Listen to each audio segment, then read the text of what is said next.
Flight 236 of Air Transat Airlines was traveling from Toronto to Lisbon. At exactly midnight, the airplane was flying over the Atlantic Ocean at 39,000 feet. This was a common scenario for pilots, therefore nothing out of the ordinary happened. But in a matter of seconds, something within the airplane was going to completely alter the circumstances.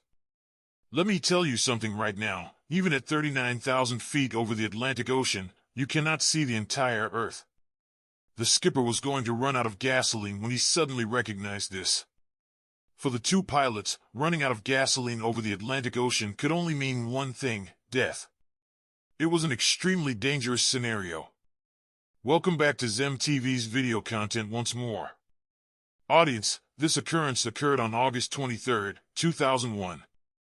At Toronto Pearson Airport, the Airbus A330 operated by Air Transat Airlines was getting ready for a flight from Toronto to Lisbon. 48 metric tons of gasoline were used because the trip was only expected to last 7 hours without stopping. And following the setup, the boarding procedures started. It was 9 p.m. local time at that moment. There were 13 crew members, including 2 pilots, and 293 passengers aboard Flight 236. Robert Pish, the 48-year-old aircraft captain, had 16,000 hours of flying experience. Dirk de Jager, the first officer, is 28 years old. In addition, he had 5,000 hours of experience, 400 of which were spent piloting the same Airbus A330. Speaking about the airplane, it was a brand new, barely 2-year-old Airbus A330 type at the time. Overall, neither the pilot's inexperience nor the aircraft's flaws were the cause of the problem. The pilots taxied Flight 236 to the runway after finishing all flight checks, and then lifted off with approval from ATC. Following takeoff, the pilot navigated the aircraft across the Atlantic Ocean in the direction of Lisbon. The airplane reached its cruising height of 39,000 feet in a matter of minutes. Due to the autopilot system's ability to perform the majority of the job, pilots often have comparatively less active labor to do during lengthy flights. During such flights, the pilots primarily keep an eye on the situation and report the control tower with their location and status. Flight 236 had taken off 4 hours ago, and things were still going according to plan. Because it was late, the majority of the passengers in the plane were asleep. And fault with the aircraft arose near the precise center of the Atlantic Ocean, which the aircraft had reached. The pilot discovered an unusual reading in engine number 2, the aircraft's right engine, around 1 o'clock in the evening, Canadian time. Low oil temperature and low oil amount were indicated by the engine's high oil pressure. For the first time in their careers, the pilots were witnessing this type of mistake. Without delay, they consulted the flight handbook in an attempt to get further insight into this peculiar issue. The oil temperature often rises over time as the airplane runs. But in this instance, it was signaling a low temperature, which was unquestionably abnormal. The flight handbook had no information regarding this problem that they could uncover. The pilots reported this issue to the Canadian maintenance section of Air Transat. Regretfully, this mistake was also unknown to the maintenance team. They recommended that the pilot continue to monitor the error. They'll get in touch with them once more later. Despite the fact that the plane's right engine was displaying defective oil readings. However, there were no issues at all during the flight. The pilots calmed down, supposing that maybe inaccurate oil readings were the result of a malfunctioning sensor. However, the captain saw another warning notice appear on the screen after 30 minutes. This message had more to do with gasoline than oil. Commercial airplane wings are divided evenly with fuel. Additionally, it was observed that Flight 230 SIXS-2 wings had different fuel loads. Compared to the left wing, the right wing had less gasoline.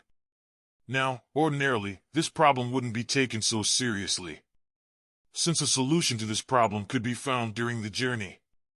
To solve this problem, the captain opened the cross-feed valve, from which the gasoline began to move from the left to the right wing. And in a matter of minutes, the amount of gasoline in each wing was back to normal. 10 minutes later, the captain began to receive alerts regarding low fuel.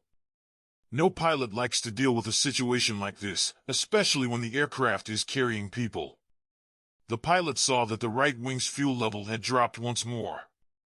And now there was not enough gasoline left to go to Lisbon, even if they combined the fuel from both wings. The situation had gotten serious this time. The jet could only be diverted extremely narrowly in the middle of the Atlantic Ocean.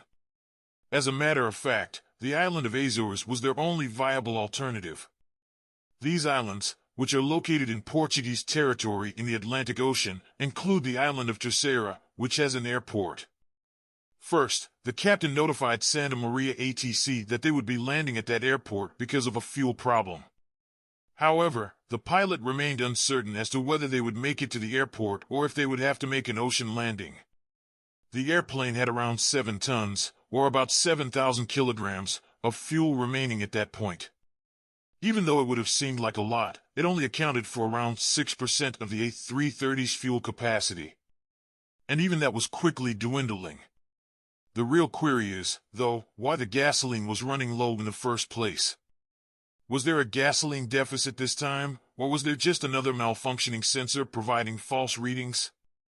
There is just one scenario in which a fuel leak might occur. There could be a drop in fuel. The captain ordered the flight crew to go and observe the wing's trailing edge in order to learn more. The crew was unable to locate any evidence of a gasoline leak because of the darkness, but one would have thought that there would be one. As of right now, a ton of gasoline was running out every 5 minutes. The skipper can see clearly now that there is a gasoline leak. There was barely 25 minutes left in their gasoline. It was impossible to go to Terceira Airport at this time. ATC and the repair team were in constant communication with the captain and first officer throughout this time. In order to verify the gasoline leak, the maintenance unit instructed the pilot to lower the aircraft from 39,000 feet to 20,000 feet. However, the captain declined to do so because they thought that the aircraft wouldn't be able to be raised again, even if the fuel leak was verified. For the time being, at least, they may still choose to glide at 39,000 feet. All questions were answered in the following minutes when the aircraft's right engine caught fire. When the passengers saw this, dread surged through the airplane, taking the occupants' restful sleep with it. Panic ensued. There was now just one engine left in the airplane and around 4.5 tons of gasoline remained. It was impossible to maintain cruise speed with only one engine, so the aircraft started to gradually lose height. At Terceira Airport, however, an emergency was declared. Emergency personnel and fire engines started getting ready for any type of scenario. With just 600 kilos of gasoline left, the aircraft was still 240 kilometers from Terceira Airport. Meanwhile, aircraft 236 started to glide over the Atlantic Ocean without engines as the dread had happened. The left engine caught fire after operating at full force. In this instance, the pilot made the perfect option by choosing not to descend the airplane to 20,000 feet. As a result of both engines shutting down, the interior of the aircraft is now black as the engine powers the electrical system as well. Thankfully, the aircraft's automated turbine failed, producing only enough power from airspeed to run the critical cockpit electronics. By now the airplane had dropped to 30,000 feet and the distance to Terceira Airport was 120 kilometers. The skipper could only glide across this distance. There was a sense of dread in the passenger compartment due to the darkness and dead quiet. Such quiet that would have portended calamity. The worst-case situation was that the plane would have to land in the water if it couldn't get to the airport. The crew started getting the passengers ready for a possible water landing because of this. In many aspects, landing in the water is risky. Because even if the passengers survive the collision, they run the risk of drowning in the sea, and even if they do not, the cold water might induce hypothermia to kill them. Nowadays, without engines, it is typically quite difficult to glide a passenger plane. Everything hinged on the pilot physically manipulating the plane's pitch control using the stick. The plane's height was plummeting at a pace of 2,000 feet per minute, which indicates that it will either hit the airport or the water in the next 15 minutes. The jet was 13,000 feet in height when it was 15 kilometers from Terceira Airport. Additionally, the height should typically be about 3,000 feet at such a distance. The plane will now travel at a very high speed if the pilot does a nosedive, which will significantly increase the likelihood of a crash landing. That's why the pilot chose that same moment to execute a 360 degrees turn. After the turn was finished, the height dropped to 5,000 feet, but the distance from the airport stayed the same. Although not high enough to complete another 360 degrees round, this height was nevertheless high. As a result, the pilot made a number of S-turns and matched the plane's position with the runway. The plane's distance from the runway grew as a result of the S-turns, giving it additional time to descend in altitude.